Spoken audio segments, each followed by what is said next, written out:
అయితే చూస్తున్నామండి 24లో మనకి అక్టోబర్ 24 అండి. ఇతను శ్యామ్ గారు ఏం చెప్పారు అసలు ఇవన్నీ మనకు ఉపయోగపడిందో చూద్దాం. Due to Friday please reduce your position size. మన రోజు అది చెప్తాం, పొజిషన్ సైజ్ తగ్గించుకోండి అని చెప్పి చెప్తున్నాడు. కాల్స్ ఇచ్చాడు, అన్నీ ఇమీడియట్గా క్విక్ ఎస్ఎల్ కొడేసింది. చూసారా, క్విక్ ఎస్ఎల్ కొడేసింది అంటే స్టాప్ లాస్ వచ్చింది. బొక్క పడిపోయారు మీరు, బొక్క పడిపోయారు అని చెప్పేసి ఇతను చెప్తున్నాడు అనమాట.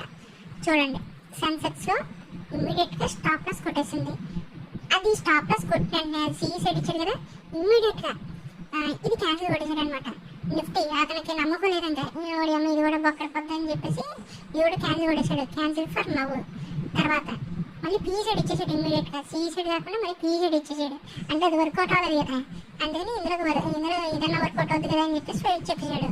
మళ్ళీ చూడండి, రిమైండర్ అంటే due to Friday please reduce your position size. నీకు ఫ్రైడే అయితే మండే అయితే ఒక్కరోజు స్టాప్ లాస్ లేదా నువ్వు ఇచ్చేది.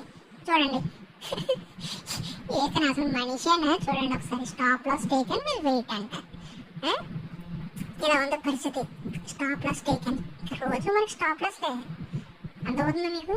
రోజు స్టాప్ లాస్ తప్ప మనకి ఏమీ ఉండదు.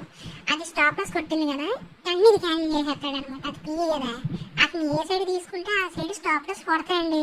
మీరు పని చేయండి, ఒకవేళ అతని గ్రూప్లో ఎవరైనా జాయిన్ అయితే కనుక మీరు అతను సి ఇచ్చాడు అనుకోండి, మీరు పీ తీసుకోండి.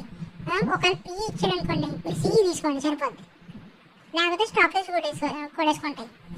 ఇది క్యాన్సిల్ కొట్టేసాడు అనమాట. మళ్ళీ రీఎంట్రీ ఇచ్చాడు కదండి, మళ్ళీ టార్గెట్లు ఇస్తాడు. ఇప్పుడు 2 స్టాప్ లాస్ కొట్టు వాటి హిట్ అయితే ఉపయోగం ఏంటండి? ఏమన్నా ఉపయోగం ఉందా మనకి?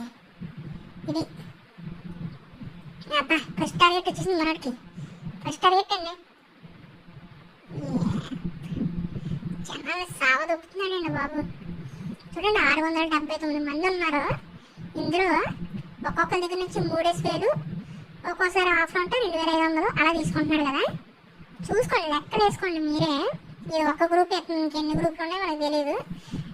అంటే ఈ ఒక్క గ్రూపులోనే ఇతను ఏంటి దాదాపు 20 లక్షల పైన సంపాదిస్తున్నాడు నెలకి. నేను చెప్పేది నెలకి 20 లక్షలు జీతం ఎవరికైనా ఉంటుందా?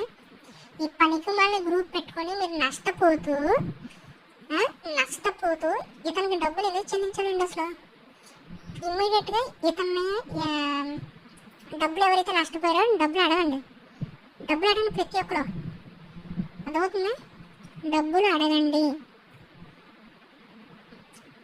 మీరు ఏదైతే అనుకుంటున్నారో అంటే మనకి లాస్ వచ్చింది, మిగతా వాళ్ళందరికీ ప్రాఫిట్స్ వచ్చాయని చెప్పేసి అతను పెట్టే స్క్రీన్ షాట్స్ బట్టి మీరు అనుకోవచ్చు. బట్ లేదండి, రియాలిటీ ప్రకారం చూసుకున్నట్లయితే ఇతని వల్ల ఒక్కడికి కూడా ఉపయోగం లేదు. ఓన్లీ ఇతని వల్ల ఇతనికి మాత్రమే ఉపయోగం. అదవుతుందా? ఇతను ప్రతి ఒక్కరు కూడా క్వశ్చన్ చేయండి దయచేసి. ఇతని గ్రూప్లో ఎవరు కూడా ఫాలో కాకండి. ఎవరైనా వాళ్ళు డబ్బులు కట్టి జాయిన్ అయినా కూడా పోతే పోయినా కానీ 3,000 ఇమీడియట్గా ఎగ్జిట్ అయిపోండి. అందులోంచి డబ్బులు నష్టపోతారండి. ఓకే.